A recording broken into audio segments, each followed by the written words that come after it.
We went night hiking because Halloween week always made everything feel charged and reckless, like the rules loosened for a few days. The trailhead was familiar. We had hiked it dozens of times in daylight, sometimes at dusk. It was close to town, well marked, and not known for anything dangerous beyond the usual slips and sprains. 4 of us went, all in decent shape, all with headlamps and warm layers. We treated it like a novelty, not a risk. The parking lot was half full when we arrived, which made it feel safer than it probably should have. The air was cold but not freezing, damp enough that the leaves stuck to our boots. The forest smelled clean and dark, that mix of soil and pine that settles in your chest. Our headlamps cut narrow tunnels through the trees as we stepped onto the trail. The first mile felt normal. We talked quietly at first, then less as the climb steepened. Our breathing grew louder than the forest. The trail wound uphill through dense trees, then leveled out along a ridge. The ground was soft with needles and old leaves, absorbing sound. That was when the forest went quiet. It was not sudden, not like a switch flipped, faded. One moment there were insects clicking faintly, leaves shifting with the breeze, distant movement you barely register. Then there was none of it. No wind, no rustle, no background noise at all. The silence felt thick, like the air itself had weight. We slowed without meaning to. Our footfalls sounded wrong, too clear, each step distinct. I became aware of how loud my own breathing was, how it echoed inside my head. That was when we heard footsteps. They matched our pace at first, a beat behind, heavier than ours. Not sloppy, not rushed, measured. The sound came from just off the trail, somewhere downslope. When we stopped, the sound stopped. When we moved, it moved. We told ourselves it was another group, someone hiking without lights, maybe messing with us. That explanation did not last long. The steps were too steady, too controlled. The weight behind them felt wrong, like something larger shifting mass carefully through brush. We picked up speed. The footsteps followed, always just out of view. Branches cracked deeper in the woods, not snapping, but bending under pressure. Something moving uphill parallel to us. Then the smell hit, wet fur, strong and sour, like an animal that had been lying in water too long. It rolled through the air in waves, catching in the back of my throat. I had smelled it before years ago, when a roadkill deer lay in a ditch after rain. This was fresher, alive. One of us swung his headlamp uphill, the beam cutting across tree trunks and low branches. For half a second, the light caught a shape moving between the trees. It was tall, not upright but hunched forward. The proportions were off. The torso looked long, the back arched. The head sat low, almost level with the shoulders.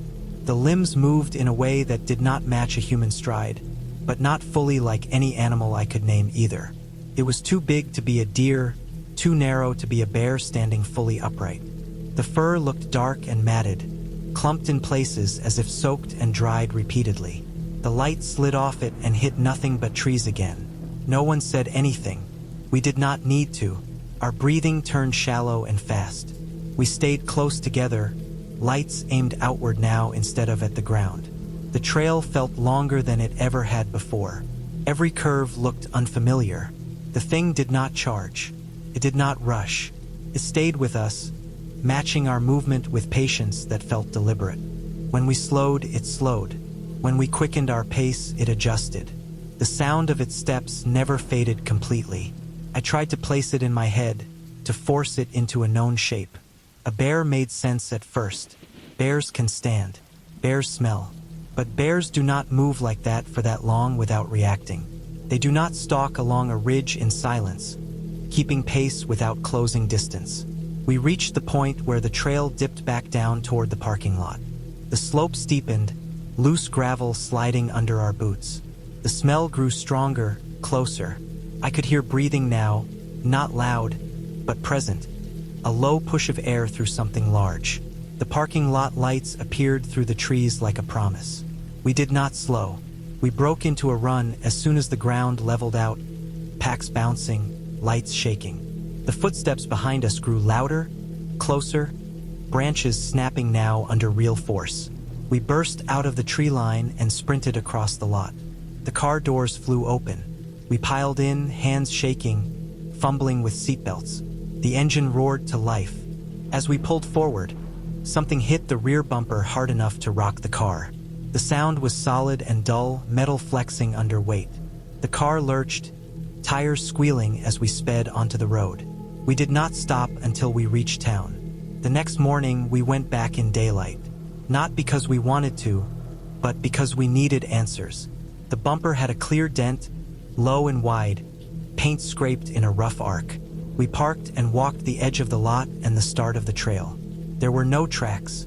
The ground was damp, perfect for holding prints, but there was nothing unusual. No deep impressions, no drag marks, just the scattered prints of our boots from the night before and the normal signs of small animals. A ranger we spoke to later said rain had passed through early that morning, light but steady, enough to soften edges and wash away detail. We asked about wildlife. He mentioned bears passing through earlier in the season, but none recently. He mentioned moose sightings farther north, rare but not impossible. Moose can move quietly. They can smell strong, especially when wet. When injured or diseased, their gait can look wrong, uneven, proportions distorted by posture and muscle loss. That explanation fit enough to be believable. A large animal, moving along a familiar trail, curious or territorial, following without intent to attack. A heavy body brushing the bumper as we pulled away. What stayed with me was not the shape itself, but the way it behaved. The patience, the restraint, the choice to follow instead of charge. We never night hiked again. Not there, not anywhere. Halloween passed, then winter came, and the woods filled with snow that erased everything nightly. The trail is still open. People still hike it. No warnings, no stories posted. I learned that silence in the forest is not empty. It is a signal, and sometimes the things that follow you do not need to be fast or violent to make you feel hunted. I went hiking on Halloween because it was quiet and nostalgic, and because I wanted to feel something familiar without effort. The trail sat just outside town, a loop that cut through mixed forest and followed a shallow ridge for most of its length.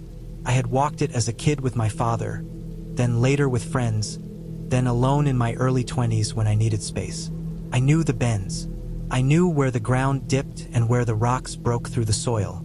Felt like a safe choice. The parking lot was empty when I arrived. That did not surprise me. Halloween kept people busy with other things, and the weather had turned cold overnight.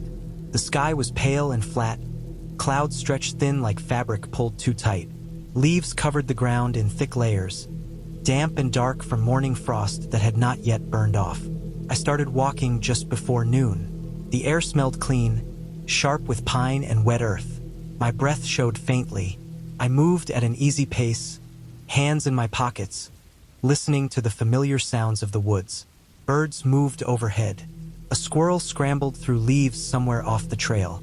Everything felt normal, steady, quiet in a good way. The trail climbed gently, following the contour of the ridge. To my right, the land dropped away into a shallow valley. To my left, the ground rose toward higher rock outcroppings and thinner trees. I could see the ridge line through gaps in the branches, a broken line of gray and brown against the sky. About halfway through, I noticed a figure standing on the ridge. It was far enough away that details blurred together at first. Just a vertical shape against the trees. Tall, thin, still. I stopped walking without meaning to and stared longer. The shape did not move. It stood near the edge of the ridge where the ground fell steeply, positioned where someone might pause to look out. I assumed it was another hiker. That made sense. The trail was popular enough, and people often wandered off the main path to get better views. I raised my hand in a casual wave, the kind you give strangers on trails. The figure remained still for a moment, then lifted an arm and waved back. The movement came a second too late. It was subtle, easy to dismiss, but the delay registered before I could explain it away. Most people respond right away or not at all. This felt measured, as if the motion had been considered before being copied. I dropped my hand and resumed walking. I told myself I was overthinking, Distance distorts timing. Wind shifts branches. The mind fills in gaps when it wants patterns. As I walked, the figure stayed parallel to me. It did not descend the ridge. It did not move closer. It tracked my progress at the same elevation, always visible through breaks in the trees, always keeping pace. When I slowed, it slowed. When I stepped around fallen branches or rocks, it adjusted its position slightly to remain opposite me. I tried to ignore it, focusing instead on the trail under my feet. The leaves were slick in places, hiding roots and stones. My boots slid once, then caught. My heart rate picked up more than the exertion should have caused. I glanced up again. The figure remained there. From that angle, it looked wrong in a way that was hard to describe. Too straight in some moments, then oddly slouched in others. The proportions did not quite line up. The torso seemed long, the shoulders narrow, the head small and forward, not held upright the way hikers usually stand when scanning the woods. I stopped again. The figure stopped. I turned my body slightly, as if adjusting my pack strap, and watched from the corner of my eye. The figure shifted its weight after a pause, not mirroring exactly, but responding. The space between us felt charged, not tense in a dramatic way, but alert, like the air before a storm. The woods around us grew quieter. The bird sounds faded. The only noise was my breathing and the faint rustle of leaves as I moved. I told myself it could be someone watching wildlife, or someone with poor balance moving carefully along uneven ground. The ridge was steep and rocky. Staying high made sense if you knew the terrain. Still, the longer it continued, the less comfortable I felt. I considered turning around. The thought of showing my back to that presence made my stomach tighten. Instead, I kept walking forward, staying on the main path, increasing my pace just enough to test the response. The figure increased pace as well. It never charged. It never tried to close the distance. It simply stayed with me, step for step, always separated by the drop between trail and ridge. That restraint felt deliberate.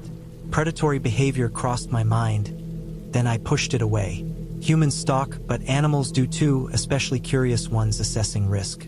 The trail curved toward the end of the loop, angling back toward the parking lot. The ridge dipped lower there, the ground sloping down into thicker brush. I expected the figure to disappear behind trees as the elevation changed. It did not. It adjusted its path, moving farther back along the ridge to maintain height. For a moment, the shape passed behind a cluster of trunks and vanished. Relief hit hard and fast. Then it reappeared closer to the edge than before. My mouth felt dry. I swallowed and tasted nothing. My hands clenched and unclenched inside my pockets. I focused on steady steps, on breathing through my nose, on not running. When the parking lot came into view through the trees, I felt a sharp pull of relief. The figure slowed as I descended the last stretch of trail. It remained on the ridge, watching, until the trees blocked the line of sight. I stepped out into the open lot and turned quickly. The ridge stood empty. I waited several minutes, scanning the tree line, listening for movement. Nothing appeared. The woods looked normal again, quiet but not empty. Before leaving, I walked to the edge of the trailhead where the dirt met the gravel of the lot. The ground there was soft, churned slightly from recent rain. I noticed tracks leading out of the woods that stopped short of the lot. They did not match boot prints. They were long and narrow, pressed deep into the soil, with a shape that suggested a foot but lacked clear heel or toe definition. The impressions angled slightly inward, as if the weight distribution was off. The stride length was longer than mine, but not by much. Too even to be random, too deep for the size they appeared to be. I knelt and looked closer, careful not to step on them. The edges were clean, not washed out. Fresh. I scanned the area for animal signs. No claw marks, no tail drag, no secondary prints that would suggest a known species. The tracks ended abruptly, as if the thing that made them had stopped at the edge of the gravel and turned back. I stood and backed away slowly, eyes on the tree line. Later that evening, at home, I tried to explain what I had seen in practical terms. A person using the ridge to stay in sight without direct contact. Someone curious, socially awkward, or intentionally unsettling. a hunter out of season watching movement, an injured animal moving upright at times using elevation to assess. I researched local wildlife. Black bears could stand and move along ridges. Moose, rare but possible, had long strides and narrow tracks when the ground was soft. Both could smell human presence and choose to follow without approaching. None of those explanations fit perfectly. Each left pieces behind that did not line up. What stayed with me was not fear in the moment, but the feeling of being studied. Not targeted, not threatened, observed, measured. I never returned to that trail. I drove past it many times, especially in the weeks after, half expecting to see someone emerge from the trees or a notice posted by the Park Service. Nothing ever changed. The trail remains open. People still hike it. Children still walk it with their parents. Some places feel safe because they are familiar.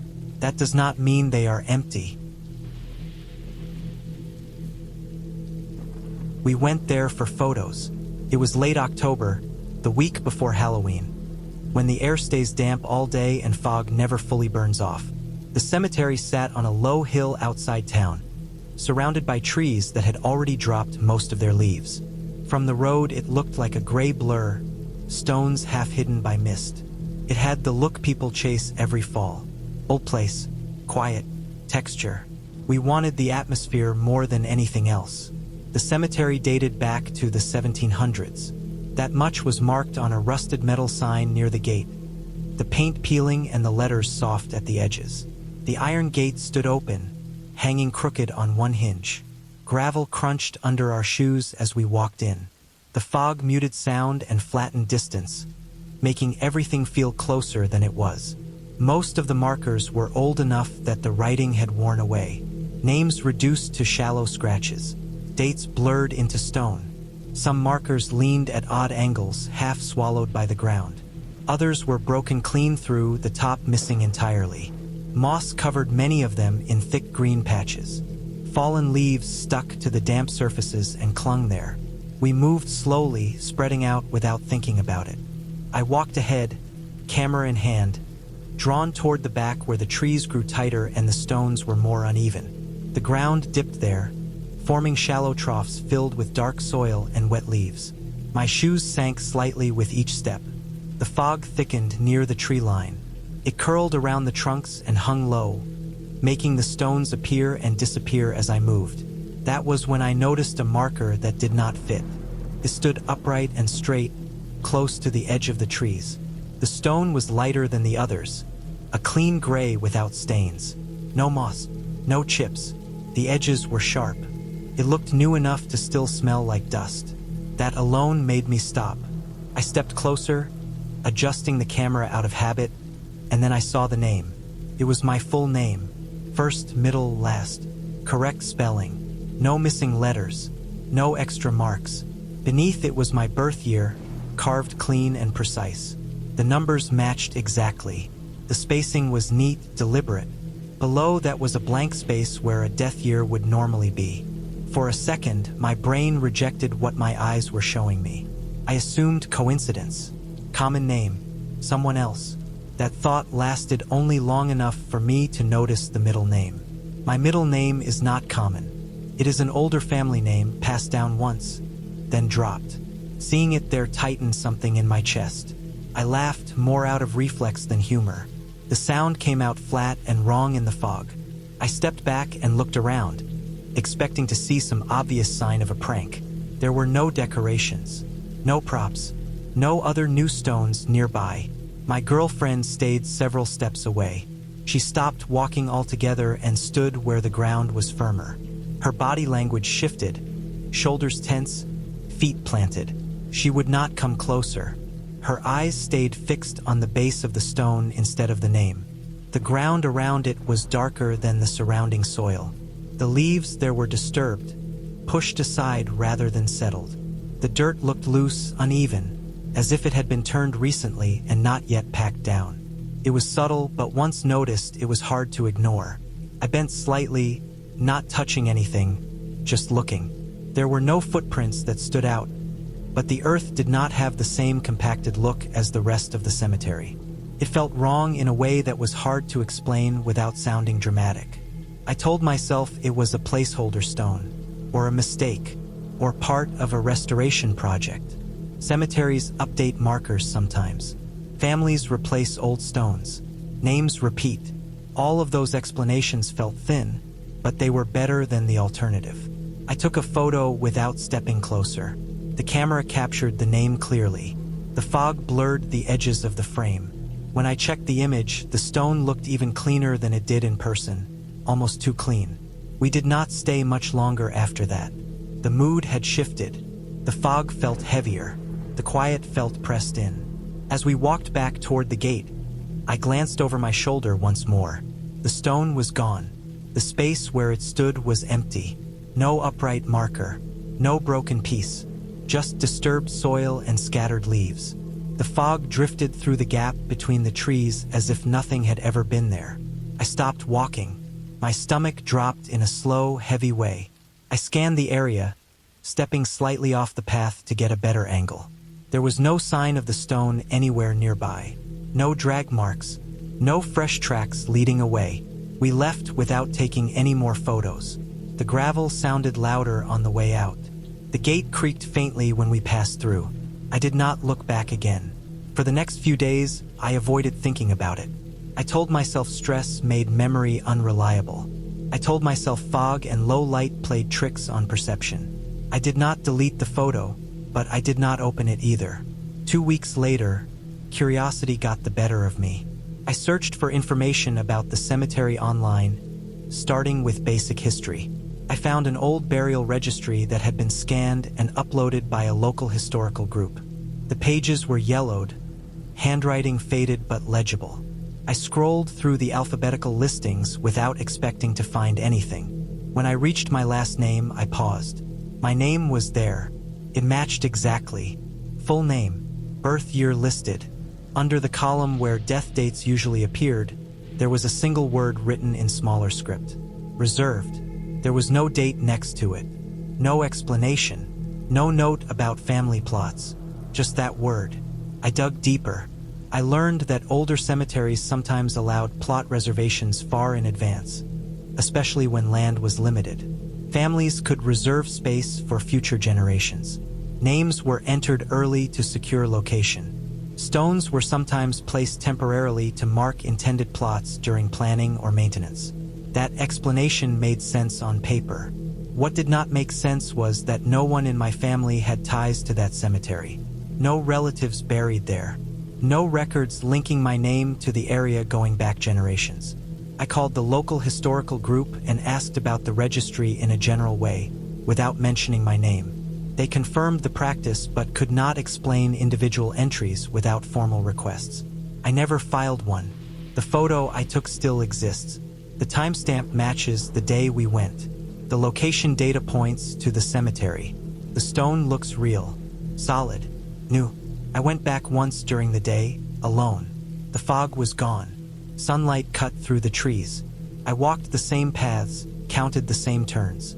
I found the tree line where the stone had been. The ground looked normal, packed, undisturbed. No sign of recent digging. I stopped visiting cemeteries after that. Not out of fear of death, but because of the quiet certainty that places like that keep records longer than people remember, and sometimes names end up written down before anyone thinks to ask why. I went there because it was tradition, even though by the time I was 16 it felt childish to admit that out loud. Every Halloween, when the rest of the street went dark and quiet by 9, one house at the far end still gave out candy. It had done that as long as I could remember. The house never joined in the holiday the way others did. No plastic skeletons. No music. No carved pumpkins rotting on the steps. Just a single porch light that stayed on, steady and yellow, like it was meant for something practical rather than festive. People talked about the place without meaning to. Came up every October the way weather does. The story was always the same. The original owners, an older couple, had died in the late 90s. One from a stroke, one not long after. The house was rented out after that, according to town records, but no one could remember seeing anyone go in or out during the year. No cars stayed parked there. No lights turned on at night. The lawn got cut, but never by anyone we recognized. The trash cans appeared at the curb only when the town started finding empty properties.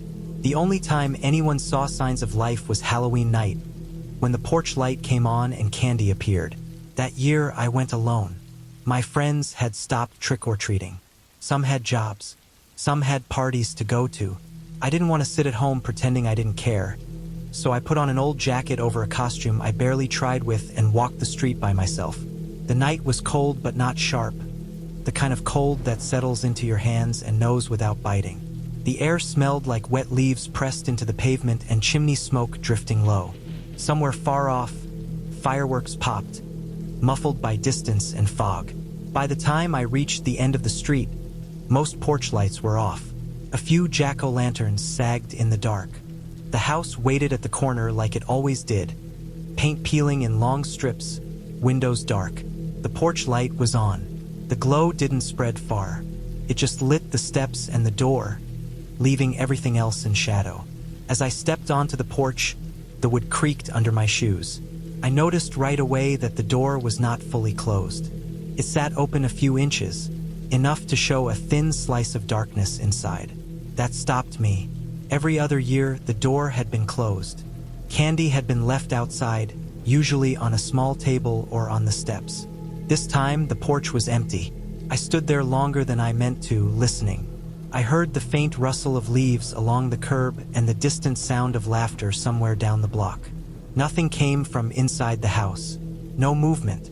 No sound of a television. The porch light did not flicker. It stayed steady. I pushed the door open with my fingertips. It moved easily, like it hadn't been latched. Inside, the air felt cooler and dry, with a smell that reminded me of old paper and dust. The lights were off except for a single lamp in the living room. The shade was yellowed, the fabric thin from age. The light it gave off was weak but enough to show the room. The furniture looked untouched, not in a clean way but in a preserved way. The couch cushions were sunken in the middle. The carpet was worn down to a dull gray path from the door to the living room. Against one wall stood a small wooden chair. On it sat a large plastic bowl filled with candy. It was not placed on the floor or a table like people usually did. It was set carefully on the chair, centered, like it mattered. The candy looked new at first glance. The wrappers were bright, not faded. They caught the lamplight and reflected it softly. What pulled my attention away was the wall behind the chair. A calendar hung there, crooked, held up by a single nail. The pages were thick, the kind people used to get from hardware stores. It was open to October 1997. I stared at it longer than I should have. The dates were marked with neat blue ink. Small notes filled the squares. Doctor appointments, utility reminders, things that ended abruptly halfway through the month. The rest of the pages were untouched, still crisp underneath. I told myself there was an explanation. Someone forgot to change it. Someone liked the look of it. People did strange things with houses they rented out. Still, my chest felt tight in a way that had nothing to do with fear and more to do with being somewhere I didn't belong. I took one piece of candy from the bowl. The plastic crackled loudly in the quiet room. I didn't take more. I didn't want to touch anything else. I backed away and pulled the door shut behind me. The porch light buzzed faintly above my head as I stepped off the porch and back onto the sidewalk. I walked a few houses before I noticed the candy in my hand. The wrapper felt thicker than usual. The print style looked wrong. I stopped under a streetlight and turned it over. The brand name was one I recognized from childhood but hadn't seen in stores for years. I checked the fine print. The company logo was old. The nutrition label format had changed long ago. I felt a slow wave of unease. Not sharp panic, but something heavier. I turned back toward the house. From where I stood, I could see the porch clearly. The light was off. The door was closed. I stood there for a long time, staring at the dark shape of the house. Nothing moved. No light came back on. Eventually, I went home. I didn't eat the candy. I put it in a drawer and forgot about it until months later, when my mother cleaned out my room and threw it away without asking. Life moved on. I graduated. I left for college. The house stayed the same, empty and quiet. In 2013, the town finally boarded it up. They put plywood over the windows and a notice on the door about unsafe conditions. Years later, after I moved back, curiosity got the better of me. I looked up property records online. The house had been owned by the same family until the couple died. After that, it was placed under the care of a property management company hired by a distant relative who lived out of state. The company had kept it maintained just enough to avoid fines. Lawn care, basic repairs, no renovations. What stood out was a note buried in an old inspection report. The company employed a retired maintenance worker who lived nearby. He was tasked with checking on several vacant properties in the area. According to the report, he had a habit of using old stock supplies from previous jobs. Old paint, old fixtures, old items he kept in storage. There was also a brief mention of a complaint filed in the early 2000s. Someone had reported candy being left out on Halloween using expired products. The complaint was dismissed after the candy tested safe, though far past its sell-by date. I learned the man had passed away not long before the house was boarded up. No one replaced him. The tradition stopped because there was no one left to carry it on. Looking back, the details line up in a way that still makes my skin prickle. The open door from a careless habit. The lamp left on because he didn't like the dark. The calendar never changed because he never bothered to update it. The candy bought in bulk decades earlier, stored and reused year after year. The porch light turned off automatically by a timer when I walked away. Nothing supernatural happened that night. No one followed me. No shadow reached out. What stayed with me was the feeling of stepping into a moment that wasn't meant to exist anymore, kept going by routine alone. A tradition continued without an audience, without explanation, until time finally caught up and shut the door for good. We went out there because we were bored and drunk on cheap beer, driving around after a party that had already burned itself out. It was late October, cold enough that breath showed when the truck windows cracked, the kind of night where the dark felt thicker than usual. Someone had thrown out the idea of the old slaughter road because there was nothing else to do and nowhere else to go. That stretch of road cut behind the closed packing plant and the holding pens that had not seen use in years. Locals said animals sometimes escaped and wandered at night. People said it the way they talked about flat tires or bad cell service, like it was just part of living there.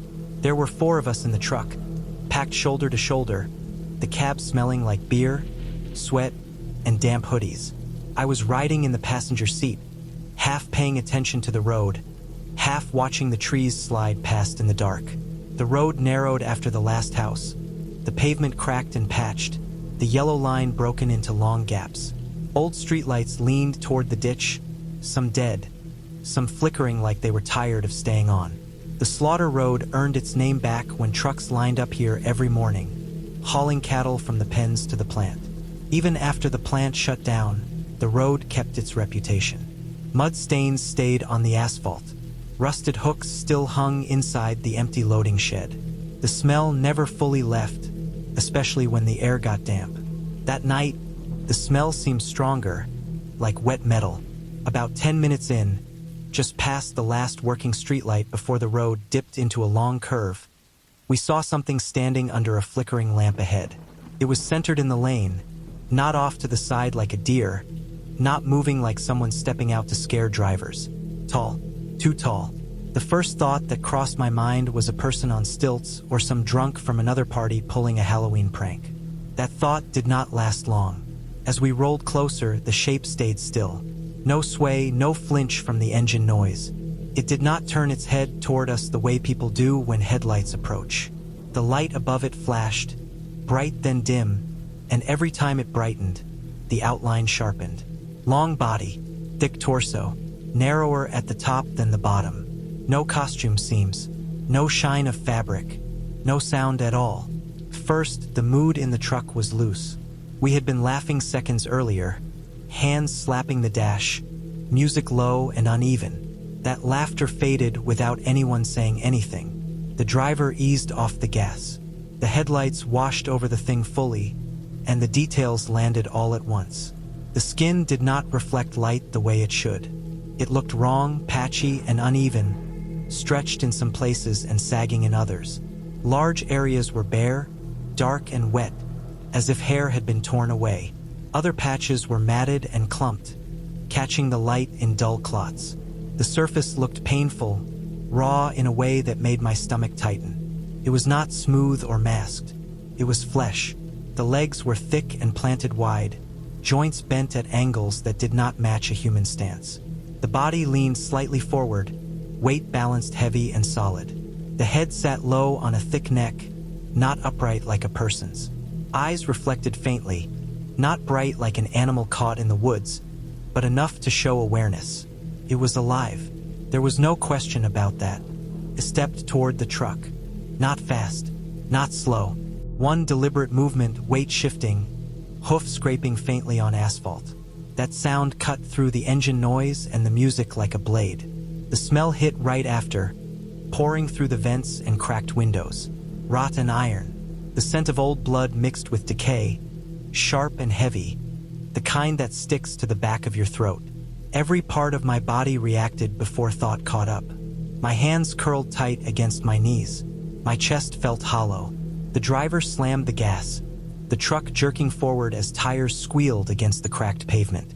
The headlights bounced, sweeping past the thing as we shot by it on the left. It did not chase us. In the side mirror, I saw its body remain where it was, heavy and rooted to the road. But in the rearview mirror, I saw its head turn. The neck twisted farther than a human neck ever could, smooth and slow, tracking us as we fled. That image burned into my mind with painful clarity. No sudden movement, no rage, just attention. The curve came up fast. The truck fishtailed slightly as we took it too hard, gravel popping against the undercarriage. Trees closed in, blocking the mirrors, and then the thing was gone from sight. The driver did not slow down until we reached the main road. Tires humming steady again, streetlights normal and bright. The cab was silent. No one laughed. No one looked at each other. The smell lingered longer than it should have, even after the windows went fully up. The rest of the night blurred. We drove until the beer wore off and the cold sobered us, then went our separate ways without the usual jokes or plans. I slept poorly, waking with the smell still in my nose, my mind replaying the way the skin looked wrong under the light. In the days that followed, the image refused to fade.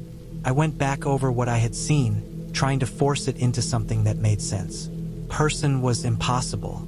No costume could move like that or smell like that.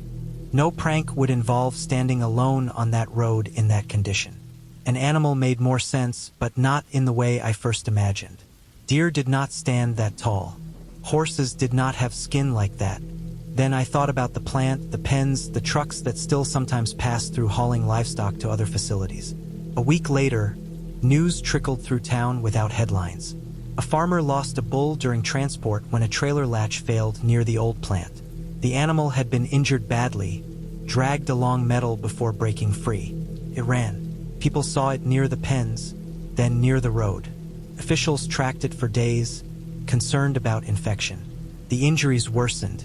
Hair sloughed off, flesh exposed. The smell of blood and rot followed it wherever it went.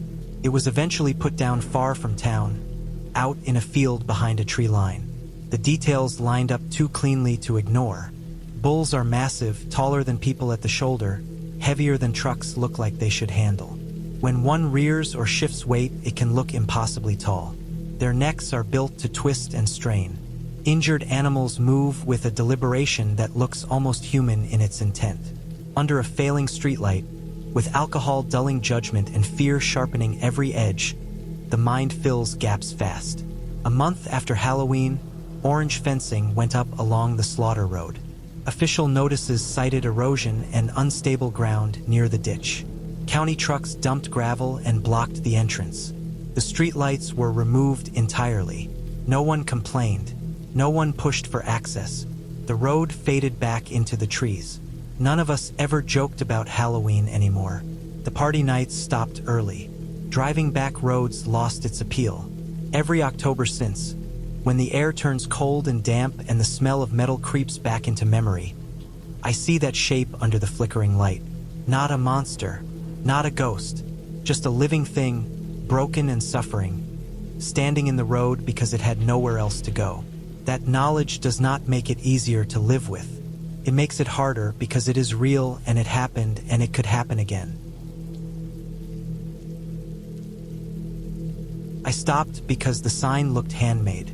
It was nailed to two uneven wooden stakes and leaned slightly to the left like it had been rushed.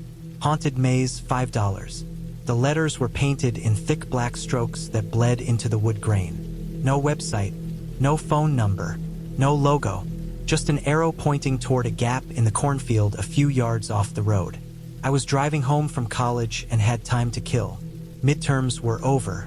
I had skipped the last party on campus because I wanted to get home before midnight. Halloween traffic was light out there, and the back roads felt empty in a way that made me more alert than tired. The idea of a cheap, local maze sounded harmless. I pulled over without thinking much about it.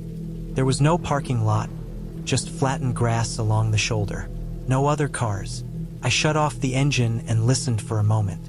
Wind moved through the corn, steady and dry, making a soft rattle that reminded me of rain hitting dead leaves. Somewhere far off, a dog barked once and stopped.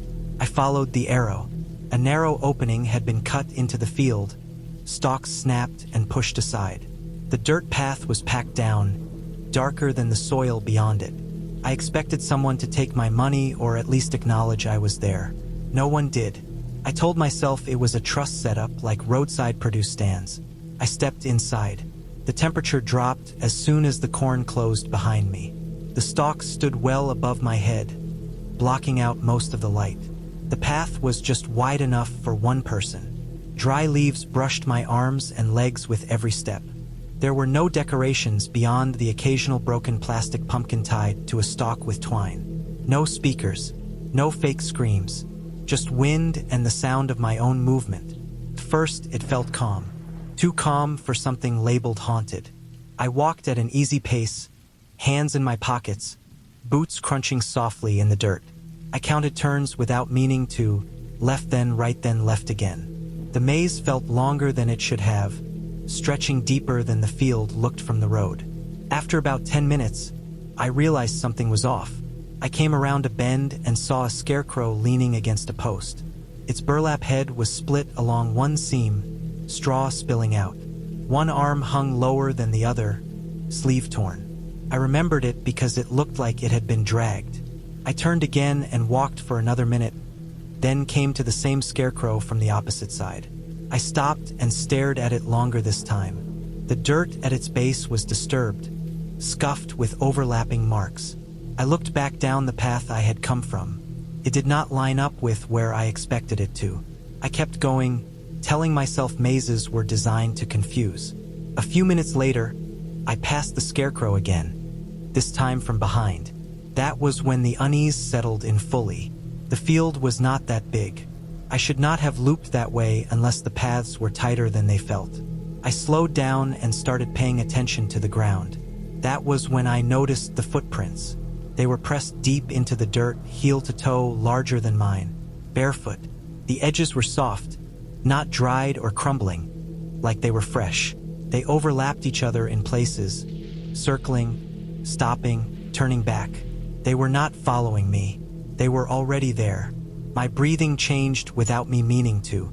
I told myself it could be workers setting up, or someone else who went in ahead of me. I called out once, just to hear my own voice. The sound died fast between the stalks. Nothing answered. I checked my phone. No signal. The battery was fine, but the time looked wrong, like I had been inside longer than I thought. I started walking faster, choosing paths at random, trying to find a straight line. That was when I realized the maze was changing. I reached a stretch I was sure I had walked before, a long straight corridor with 3 bent stalks on the right that brushed together like fingers. That stretch was gone. The corn leaned inward now, blocking the way. The dirt showed signs of recent movement, stalks bent at the base, roots exposed. It looked like something had pushed through after I passed. I turned back, heart beating harder, and took another route. The scarecrow appeared again, closer to the path than before. The straw at its feet was more scattered. The footprints clustered there, deep impressions pressed close together as if someone had stood and waited. The feeling was not that I was being watched. It was worse. It felt like I was being guided without consent, funneled deeper by small changes I could not track fast enough. My arms started to sting from the leaves slicing exposed skin. I pushed through a section instead of following the path, forcing my way between stalks. The corn resisted, stiff and sharp.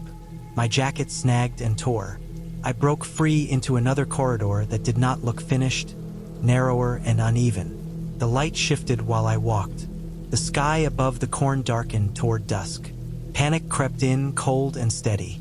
I moved faster, no longer caring about noise. My boots crushed stalks flat. I followed what I thought was the direction of the road, using the slant of the land and the way the wind hit my face. The footprints appeared again, always ahead of me, never behind. Some were half filled with loose dirt, like someone had tried to brush them away. Others were sharp and clear. My arms were bleeding in thin lines by the time I saw a thinning in the corn. I pushed through with both hands and stumbled out into open ground as the light faded low and orange. I was at the edge of the field, but not where I entered. There was no sign, no arrow, no cleared shoulder, just grass and a shallow ditch leading to a narrow farm road I did not recognize. My car was not there. I stood there shaking, chest tight, trying to slow my breathing. When I looked back, the corn stood unbroken, no obvious opening, just a wall of stalks moving gently in the wind. I walked until I found the main road, then flagged down a passing truck. I got home late, filthy and cut, unable to explain myself without sounding unstable. I slept with the lights on and still dreamed of narrow paths closing in. A week later, after my arms healed and the adrenaline faded into something dull and heavy, I drove back during the day. I found the stretch of road easily. There was no sign, no flattened grass. The cornfield ran uninterrupted along the shoulder. I checked maps and county records when I got home. No farms in that county ever ran a corn maze. No seasonal permits. No events. The explanation came slowly, through local reports I had missed. The field had been leased that year to a group of temporary workers who lived out of campers hidden deeper on the land. They had cut informal paths through the corn for their own use, moving sections to block sight lines from the road. Barefoot to keep shoes clean, heavy from long hours and poor rest. They shifted the paths often to keep trespassers out after someone started sneaking in at night. The sign had been bait. $5 meant nothing. Curiosity did the rest. By the time I went back, the lease was over. The field had been replanted and leveled. The workers moved on. The maze was never meant to let anyone wander freely. I had walked into a space shaped by people who did not want to be found, and I stayed too long. Every Halloween since, when I see handmade signs on back roads, I keep driving. I do not slow down. I do not wonder what might be inside. I learned that the most frightening places are not designed to scare you. They are built for someone else's needs, and you are only safe as long as you leave before those needs change. I took the night shift because it paid extra on Halloween, and I needed the money. I was working at a small convenience store just off a county road, the kind of place that stayed open because there was nothing else nearby. One gas pump out front, fluorescent lights that buzzed even when everything else was quiet, and a counter worn smooth by years of elbows and change. Halloween nights were usually easy. Most customers were drunk, tired, or high on sugar. College kids stopping for water. Parents grabbing cough drops after trick-or-treating. A few regulars who worked late and wanted coffee that tasted burnt no matter how fresh it was. I expected the same routine. Count the hours. Watch the clock. Clean between customers. By midnight, traffic slowed. The road outside went dark between passing headlights. Wind pushed leaves across the parking lot, scraping faintly against the glass. I wiped down the counter again, more out of boredom than need, and checked my phone. The store smelled like hot dogs, cleaning spray, and old cardboard. 2:30, the door chimed. I looked up automatically. A man stepped inside, alone. He was tall but slouched, shoulders rolled forward like he carried weight in his chest. He wore dark clothes with no clear theme. No mask. No fake blood. At first glance, he looked like someone who had not tried very hard. Then I saw his face. The skin looked wrong. Not in a dramatic way, not like something from a movie, but wrong enough that my brain paused. His face was asymmetrical, one side pulling lower than the other. The cheeks sagged slightly, as if scar tissue had healed unevenly. The texture looked tight in some places and loose in others. I assumed it was makeup, maybe latex applied badly, or a burn victim costume taken too far. Halloween did that to people. They tried to outdo each other with realism. He did not blink. I noticed that because I kept waiting for it. His eyes stayed open as he scanned the store, slow and steady. The whites were dull, not glossy. He walked past the counter without looking at me and started down the first aisle. I watched him in the convex mirror above the register. His movements were careful, not sneaking, not rushed. He picked items up one at a time, turning them in his hands, then setting them back down. His fingers left dark smudges on plastic wrappers and metal shelves. Greasy prints, wide and uneven. I told myself it was grease from food or dirt. People came in after working fields, garages, kitchens. It was normal. Still, I felt my shoulders tense. He moved through every aisle like that, touching more than he needed. Chips, cans, candy bars. The smell reached me before he did.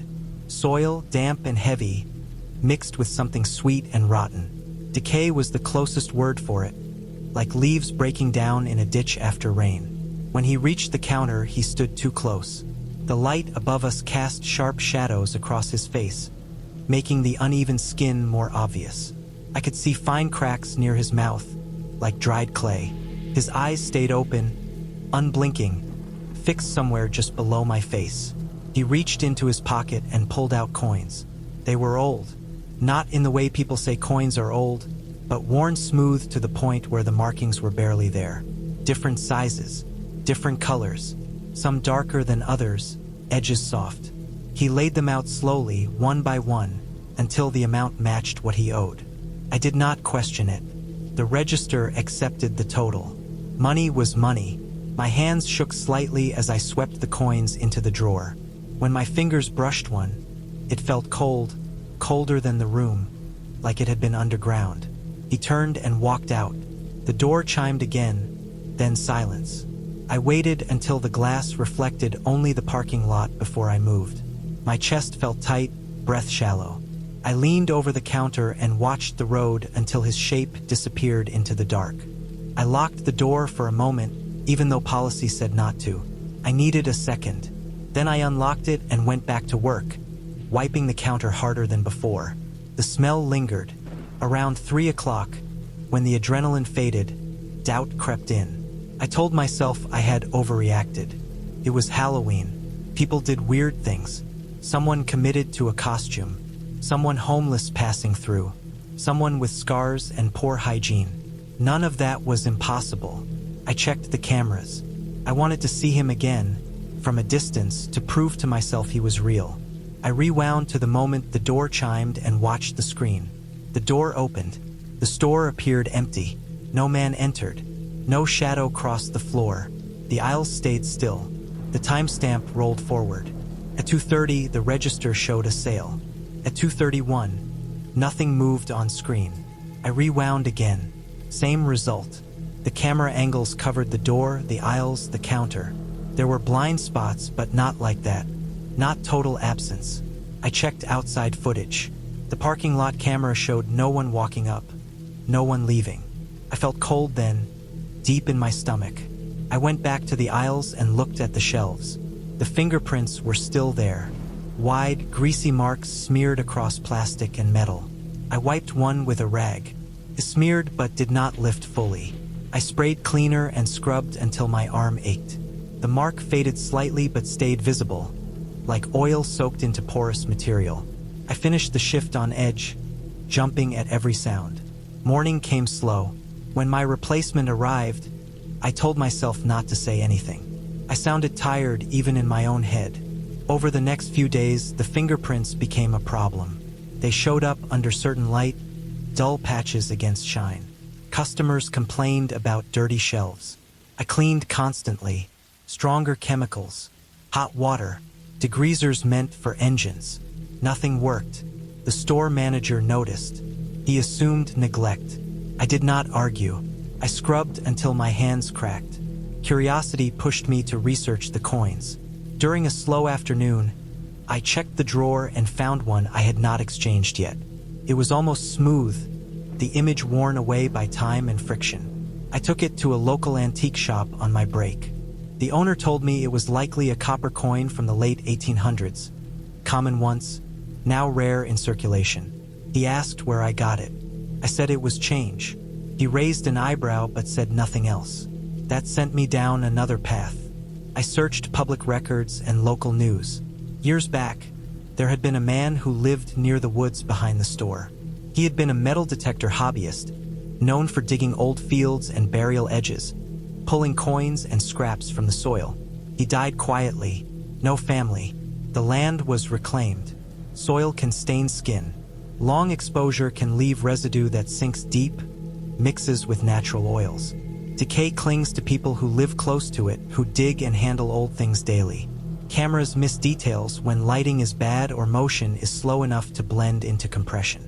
Blind spots can swallow a person if timing lines up just right. Those explanations fit. They lined up enough to let me sleep. The fingerprints stayed for weeks. They faded slowly, only disappearing after shelves were replaced during a remodel. The counter had to be resurfaced. The smell went away after a few days, like it had never been there. I stopped taking night shifts after that, even when the pay increased. Halloween comes every year. The store still stays open. People still come in wearing masks and makeup and pretending to be things they are not. I learned that some people do not need costumes to unsettle you. Some just carry the ground with them, leaving marks that take longer to erase than they should. I lived in an apartment building with mostly elderly tenants. It was quiet in a way that felt permanent, like the building itself had settled into old habits and refused to change. Most residents had lived there for decades. The hallways smelled faintly of boiled vegetables, cleaning solution, and old carpet. There were no kids, no teenagers, no slammed doors or running footsteps. By 8 in the evening, the place usually felt half asleep. That was why it felt strange when someone knocked on my door. It was Halloween night just after 9. I had turned the lights down and was sitting on the couch scrolling on my phone, half watching the glow from the TV reflect off the walls. I had not decorated. No one in the building ever did. In past years, Halloween passed unnoticed, just another date on the calendar. The knock was light but clear. 3 taps, slow, evenly spaced. I froze. Not out of fear at first, but confusion. No one ever knocked on doors there unless something was wrong. Maintenance left notes. Neighbors called the office. Visitors were rare. I stood and moved toward the door without turning on more lights. The door had a frosted glass panel in the upper half, thick enough to blur shapes but still let light through. As I got closer, another knock came, same rhythm. Then a small handprint appeared on the glass. It was centered at about chest height, fingers spread wide. Too small to belong to an adult. The print was faint but clear, formed by moisture or grease. I could see the rounded tips of fingers, the curve of a palm. No voice followed. No laughter. No footsteps in the hall. Just the quiet hum of the building and the soft ringing in my ears. I stood there, inches from the door, staring at that print. My mind searched for explanations. A grandchild visiting someone. A lost kid from another building. A prank, maybe, though that made less sense the longer I thought about it. Another knock came. Same pace. Same pressure. I did not open the door. I did not speak. I did not move. I stood still long enough that my legs began to ache and my breathing slowed into something shallow and controlled. After a while, the knocking stopped. I waited longer than necessary before stepping back. The handprint stayed on the glass. It did not fade. It did not slide. It just remained there, perfectly placed. Eventually, I turned the deadbolt, checked the peephole, and saw an empty hallway. The lights were on. The carpet lay flat. No shadows moved.